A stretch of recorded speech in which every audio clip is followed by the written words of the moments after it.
আসসালামু আলাইকুম প্রিয় বন্ধুরা, আশা করি সবাই ভালো আছেন। আলহামদুলিল্লাহ আমি অনেক অনেক ভালো আছি। আজকে আমি আপনাদের মাঝে নিয়ে আসলাম একটি লং ভিডিও। এটি হচ্ছে চট্টগ্রাম বাইপাস টোল রোড।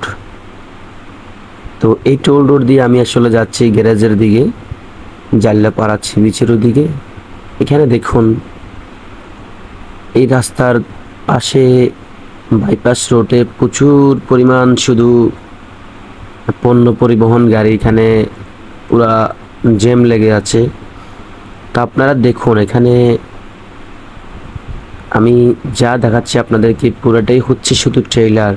এখানে প্রাইম ওভার ট্রেইলার ছাড়া আরেকজন কি করছে দেখুন, দুই পাশে গাড়ি রং সাইড দিয়ে চলে আসছে।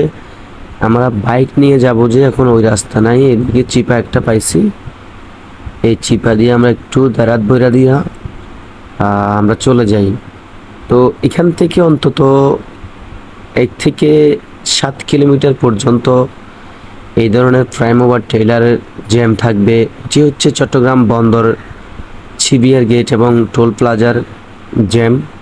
এই জ্যাম প্রতিনিয়ত এবং প্রতিদিন লেগে থাকে।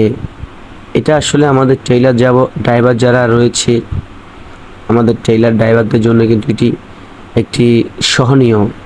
এই ধরনের জ্যাম আমাদের জন্য কোনো ব্যাপার না, কারণ এখানে ঘন্টার পর ঘন্টা জ্যামে বসে থাকে। এই যে ড্রাইভার দেখতেছেন, এখানে দেখুন প্রতি 100টা গাড়ির মধ্যে 80টা গাড়ি কিন্তু ট্রেইলার, আর সবগুলো হচ্ছে খোলা গাড়ি কাভার ভ্যান, আর 20টা 100-র মধ্যে। আপনারা দেখুন, এমন কোনো আইটেমের গাড়ি এটা দিয়ে দেখবেন না, কিন্তু আপনি বাস দেখবেন না বা পরিবহন দেখবেন না। এগুলো সব কার্গো পরিবহন দেখবেন, সবগুলা নামি দামি বিখ্যাত গাড়ি। আমি এই যে কি করছে দেখুন, রং দিয়ে চলে আসতেছে। এটি হচ্ছে চট্টগ্রাম বন্দর টোল প্লাজা রোড।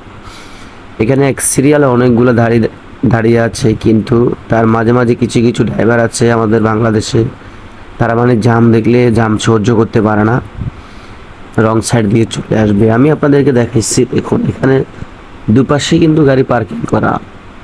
একটা পার্কিং না, এটা হচ্ছে বন্দরে ঢোকার জন্য, যে কন্টেনার, খালি কন্টেনারগুলো বন্দরে জাহাজে ঢুকবে, সেই ঢোকার জন্য এখানে প্রচুর পরিমাণ, প্রায় 1 থেকে 7 কিলোমিটার পর্যন্ত জ্যাম। কিন্তু আপনারা দেখুন, সবগুলো কন্টেনার এবং খালি চেসিস, অনেক গাড়ি এখানে কিন্তু রয়েছে।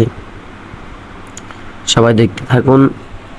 চট্টগ্রাম হচ্ছে বাংলাদেশের গাড়ির জগতে সেরা, এবং যেহেতু এখানে সাগর রয়েছে, এই সাগর দিয়ে বিভিন্ন দেশ থেকে মালামাল আসে, তো সেটা আমরা ট্রেলার ড্রাইভারেরা দেশের বিভিন্ন ফ্যাক্টরিতে নিয়ে যাই।